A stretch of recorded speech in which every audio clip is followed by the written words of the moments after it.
Assalamualaikum warahmatullahi wabarakatuh. Selamat pagi, salam sejahtera untuk kita semua. Di sini berjumpa lagi dengan saya Rizky Adinando, dosen pengampu mata kuliah akuntansi biaya. Jadi pada pertemuan pertama ini saya akan membahas materi tentang tujuan dan bentuk akuntansi biaya. Sebelum itu saya ingin tanya dulu, apakah pemirsa ataupun peserta Zoom saat ini dalam keadaan sehat? Alhamdulillahirrabbilalamin.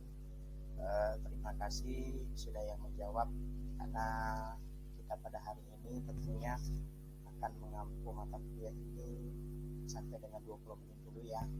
Ini akan saya bahas dan akan seterusnya akan tanggung jawab. Jadi pada konsepnya di sini saya mengikuti peserta dari Pekerti ya, Pekerti yang diselenggarakan oleh LMMPP dari Universitas Bengkulu. Tentunya saya sangat terima kasih atas tugas ini, tugas yang sangat bermanfaat, menambah wawasan saya, terutama dari pemateri atau instruktur dari Dr. Eko Ziantoro. Pada kesempatan ini tak lupa saya selalu memanjatkan rasa syukur atas Allah Subhanahu wa taala beserta keluarga, kerabat serta penyakit yang hingga akhir zaman. Tak lupa kita pada perkuliahan hari ini perlu kiranya untuk membacakan doa terlebih dahulu menurut agama dan kepercayaan masing-masing yang saya akan mengkholifahi pada hari ini. Berdoa dimulai.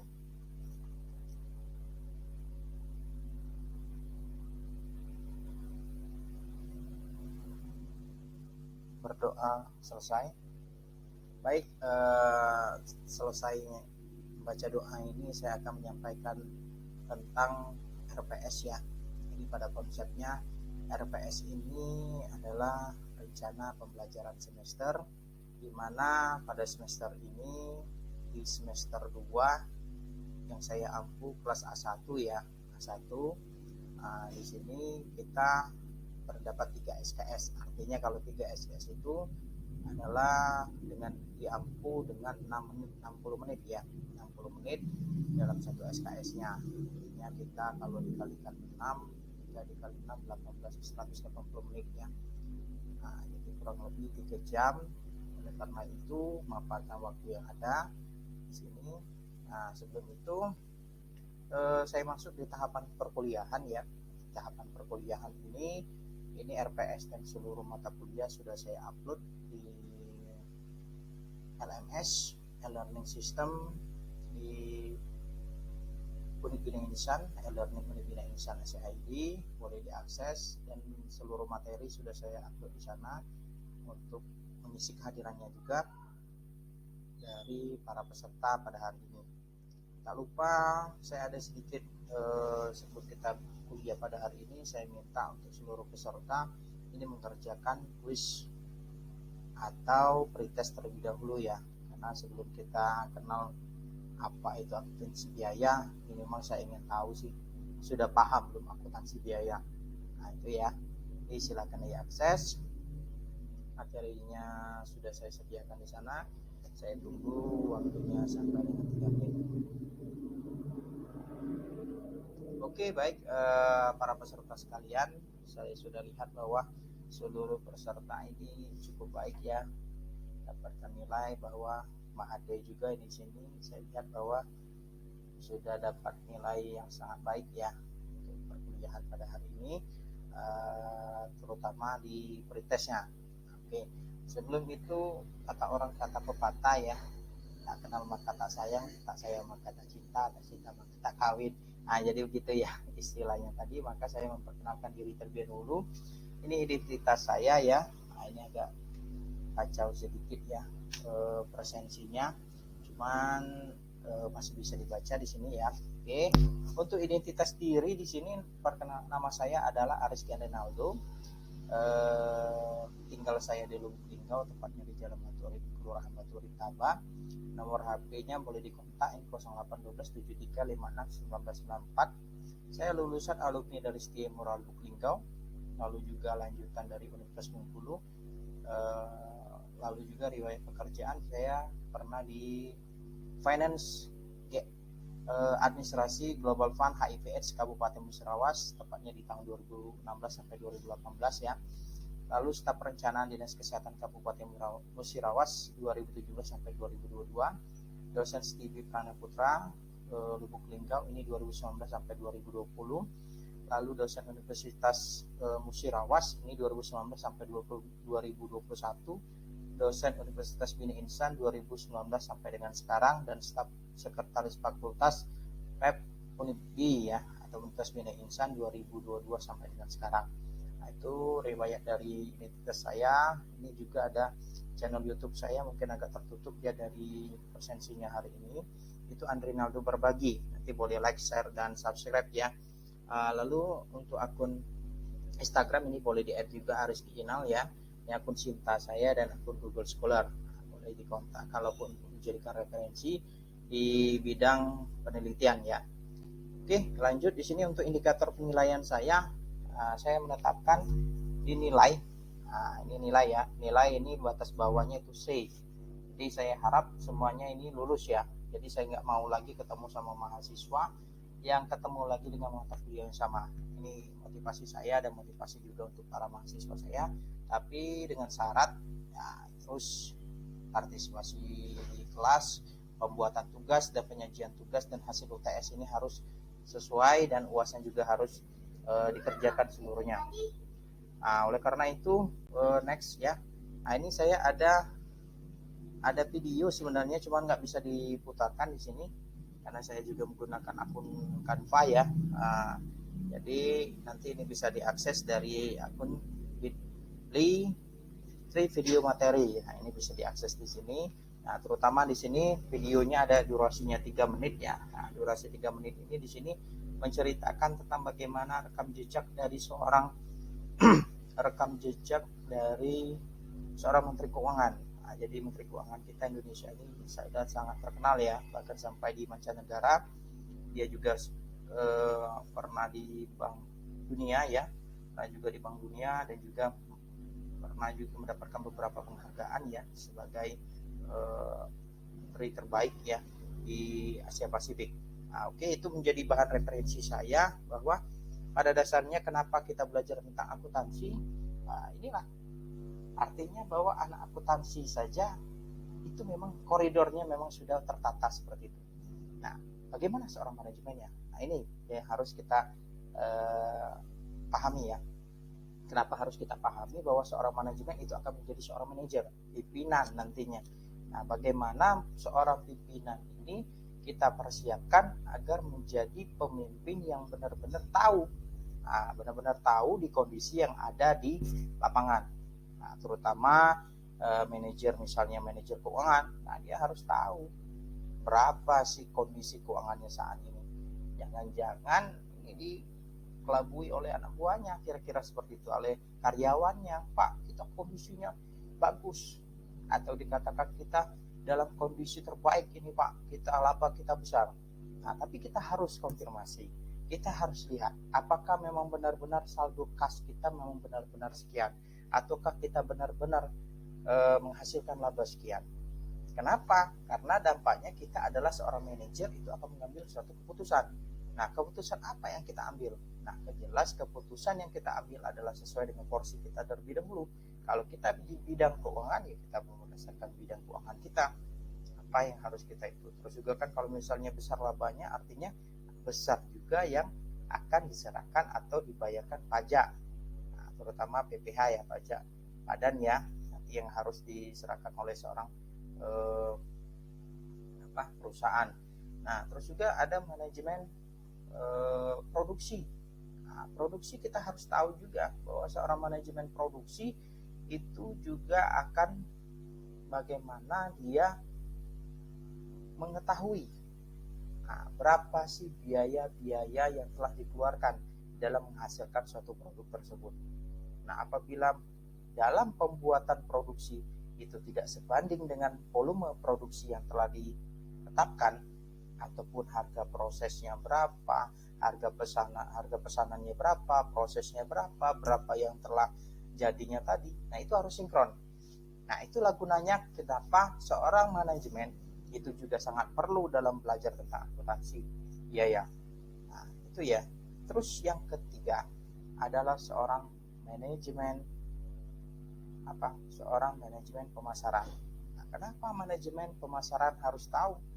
Nah, manajemen seorang pemasaran itu juga harus tahu bagaimana kondisi ketika barang yang sudah dipesan, barang yang sudah diproses, barang yang sudah jadi, lalu barang yang sampai di gudang, lalu barang yang akan didistribusikan kepada si pemesan.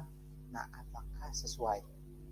Jelas kalau misalnya kita pemasaran, kita jualnya 10 tapi sampainya 9, kan itu menjadi sumber yang kepercayaan antar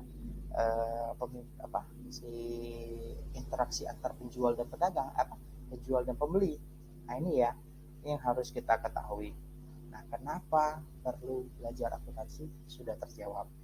Wanita berkarya atau pria saja yang berkarya. Nah, sudah lihat dari video tadi bahwa diketahui bahwa seorang wanita saja seperti Ibu Sri Mulyani, Bu Retno, dan Bu Ida Fauzia, Ibu Tri Risma Harini,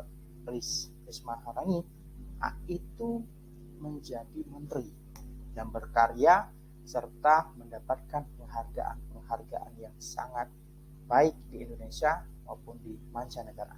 Inilah ya yang perlu kita ketahui, bahwa seorang wanita saja itu bisa berkarya di bidang keilmuannya masing-masing. Nah, ini tidak menyurutkan bahwa seorang wanita ataupun seorang manajemen, nantinya manajemen SDM atau manajemen SDM juga perlu.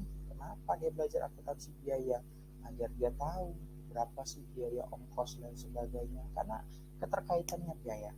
Nah, kita ketahui dulu apa sih akuntansi biaya. Ini penjelasannya, apa sih maksud akuntansi biaya? Sistem informasi akuntansi dengan tujuan menyediakan informasi untuk biaya tentang biaya organisasi. Nah, ini pada dasarnya adalah biaya organisasi kepada manajemen untuk berbagai tujuan yang berbeda. Tujuan jelas beda-beda. Kalau manajemen produksi, ya dia tetap produksi saja. Pemasaran bagian produksi saja. Bagian manajemen keuangan saja. Nah, jadi tidak ada mengambil kampungan orang lah, kira-kira seperti itu ya. Nah, ini juga ketika seorang pemimpin itu harus tahu bagaimana lebih efisien atau tidaknya suatu produk yang dipasarkan nantinya, agar produk yang dihasilkan tadi itu minimal harganya lebih rendah dibandingkan produk yang pesaing. Misalnya sebagai contoh ya, ada pabrik mie lah kira-kira. Nah, pabrik mie dia produksinya mie, tapi bagaimana kalau bisa mie-nya itu lebih murah di pasaran. Nah, ini yang harus kita pikirkan sebagai seorang manajer. Nah, ini penting ya untuk dipelajari tentang akuntansi biaya, karena pada konsepnya nanti beda-beda. Lalu ditanyakan lagi perbedaan akuntansi biaya dan akuntansi keuangan sama akuntansi manajemen. Nah, ini ya yang saya jelaskan tadi ya, bahwa kalau misalnya seorang akuntansi manajemen ini apa nantinya untuk keluar perusahaan, nantinya sama dia yang menyajikan informasi saja, tapi yang disajikan tadi adalah informasi keuangan. Tapi kalau akuntansi manajemen yang bertujuan untuk pelaporan keuangan untuk para penggunanya itu internal. Untuk apa? Untuk melaksanakan kegiatan perusahaan, dia bertanggung jawab. Nah, sebagai sistem dari akuntansi dan informasi akuntansi yang dihasilkan serta merupakan pihak yang bertanggung jawab akan jalannya suatu perusahaan. Ini ya perbedaan antara akuntansi biaya berarti dia berhubungannya sama biaya. Kalau keuangan ya jelas dia dalam lingkupnya adalah sebuah hubungan yang sifatnya dari transaksi keuangan, pembelian saham dan sebagainya. Kalau akuntansi manajemen berarti manajemennya, bagaimana dia mengatur suatu usaha tadi atau suatu kegiatan dari perusahaan itu sendiri. Oke, sekarang yang saya tanyakan lagi ini ya perbedaannya ya, beban dan biaya. Ini sering, nah, sama kayak yang di kuis tadi masih banyak juga yang nggak tahu itu apa itu beban dan biaya. Pada dasarnya ini seperti ini ya, konsepnya hanya sedikit. Kalau dari pengertiannya masih banyak. Cuman yang saya hitamkan ini adalah suatu konsepnya. Artinya apa? Beban adalah biaya yang telah memberikan manfaat. Manfaatnya tadi itu apa? Untuk satu periode akuntansi saja. Nah, artinya kalau beban tadi sama contohnya adalah seperti beban listrik. Kenapa beban listrik? Listrik artinya pada dasarnya adalah kita sudah memanfaatkan dulu apa sih, misalnya kita sudah memanfaatkan dari masanya tadi, misalnya kita manfaatkan selama 1 bulan dan tanggal 1 kita bayar. Nah, seperti itu ya. Jadi kita manfaatkan, sudah kita manfaatkan maka kita akan bayar atau mengeluarkan suatu pengorbanan secara ekonomis atau mengeluarkan biaya. Seperti itu. Lalu biaya apa? Biaya adalah pengeluaran, pengeluaran atau pengorbanan secara ekonomis ya, secara ekonomis untuk memperoleh masa manfaatnya akan datang. Contoh kita beli mobil, untuk apa kita beli mobil? Nah, akan ada manfaatnya. Contoh dalam bidang perusahaan, dia beli mesin. Nah, mesinnya tadi apa? Nah, dia untuk mendapatkan suatu manfaat tadi dia harus berkorban terlebih dahulu. Beda halnya dengan beban. Kalau beban tadi kita pakai dulu atau kita manfaatkan dulu baru kita bayar, istilahnya baru kita mengeluarkan uang. Beda kalau misalnya dengan biaya, kita korbankan dulu uangnya baru kita istilahnya mendapatkan suatu manfaatnya tadi. Dasarnya seperti kita mau kuliah ya adik-adik sekalian ya, untuk teman-teman sekalian, sebelum kita kuliah itu pasti kita mau isi minyak motor dulu. Nah, artinya kalau beli minyak motor kan itu kan keluar duit dulu. Apa kita pakai dulu baru kita istilahnya baru kita bayar? Enggak kan? Artinya kan orang SPBU, mana pak uangnya? Kalau nggak ada uangnya nggak mau mereka istilahnya untuk memberikan secara cuma-cuma. Seperti itu pada dasar konsepnya ya. Lalu ini ada beberapa elemen biaya produksi. Nah, tadi ditanyakan juga pada kuis yang saya buat. Nah, pada kuis tersebut saya sudah buat bahwa pertanyaan-pertanyaan tersebut memang pada sederhananya tentang di mana sih letak dari Universitas Bina Insan, siapa sih dosennya, berapa SKS, lalu istilahnya tadi siapa sih Menteri Keuangan. Kenapa saya buat bahwa seperti itu? Agar kita memiliki konsep bahwa kita ingin maju seperti siapa? Seperti kiblatnya Bu Sri Mulyani. Nah, seperti itu kita bisa whatever, nggak ada masalah yang hal-hal yang seperti itu. Nah, ini ya yang harus kita ingat bahwa pada elemen biaya produksi itu ada 3. Nah, apa saja? Ada biaya bahan baku, ada biaya tenaga kerja, dan biaya overhead pabrik. Apa sih biaya bahan baku? Bahan baku adalah biaya perolehan dari seluruh bahan baku secara langsung. Nah, kalau biaya tenaga kerja adalah gaji. Nah, gaji atau upah untuk pekerja yang terlibat secara langsung dalam proses produksi.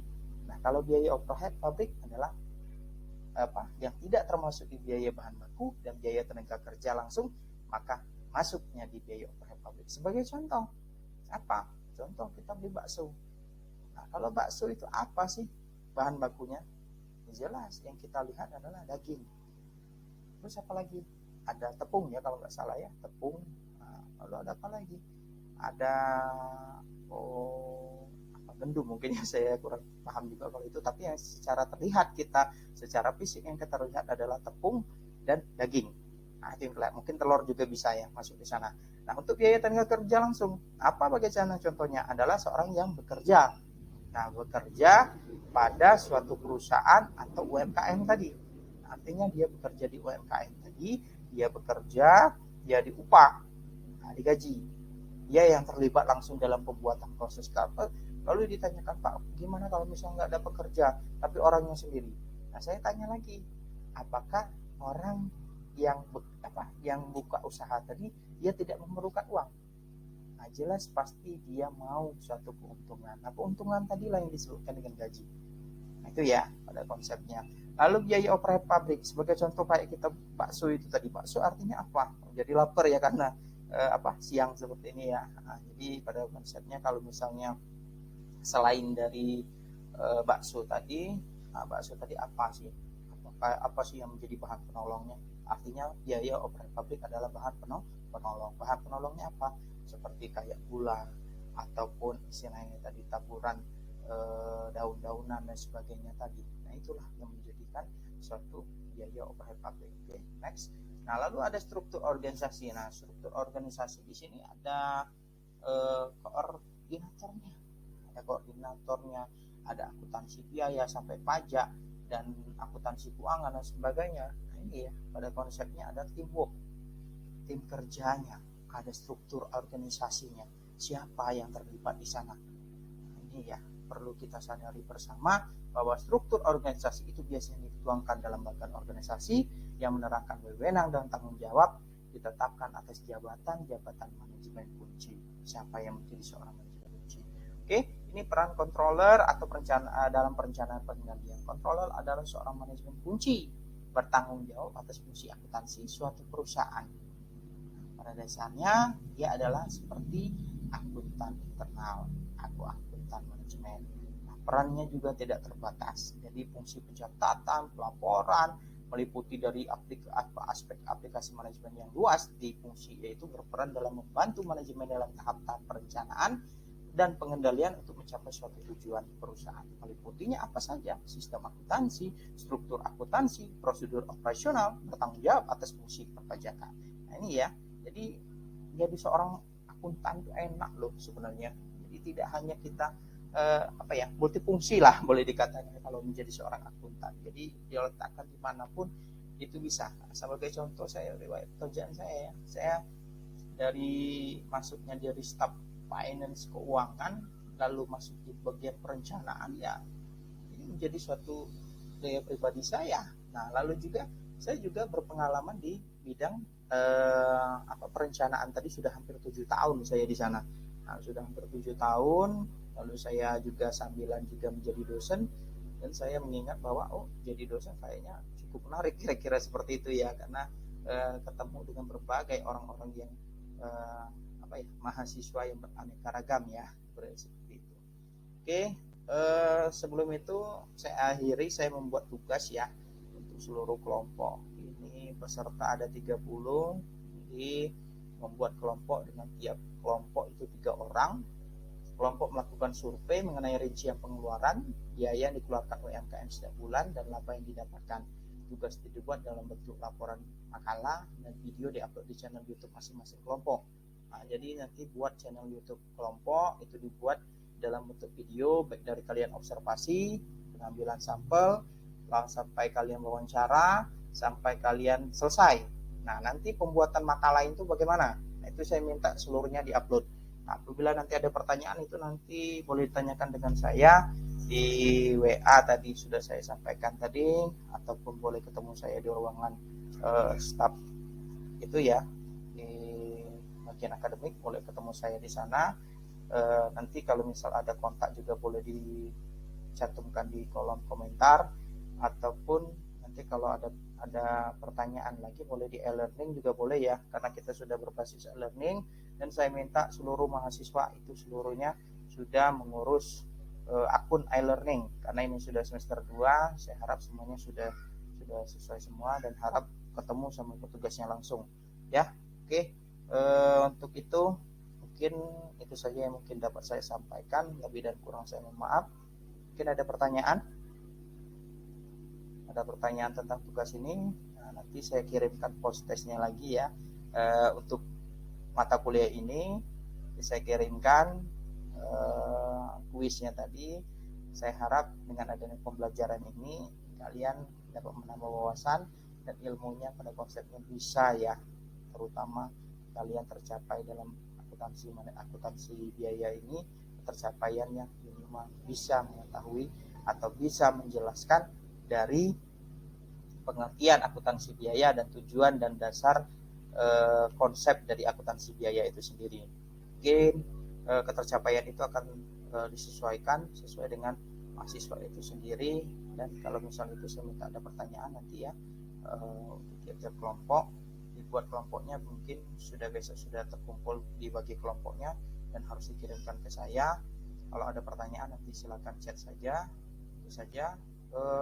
Jadi ini ya, kenapa saya kirim ini, karena biasanya emak-emak ataupun ladies lah kira-kira ya, ini sangat suka nih kalau misalnya dikasih yang cowok yang ginian kan, ganteng ya, bersamalah dengan saya. Oke, itu saja dari saya materinya hari ini. Lebih dan kurang saya mohon maaf. Kepada Allah saya mohon ampun. Wabillahi taufiq wal hidayah. Wassalamualaikum warahmatullahi wabarakatuh. Satu pesan saya, jangan lupa tetap semangat, berpikir sehat, dan menghasilkan kualitas kreativitas bagi bangsa dan negara. Terima kasih. Wassalam.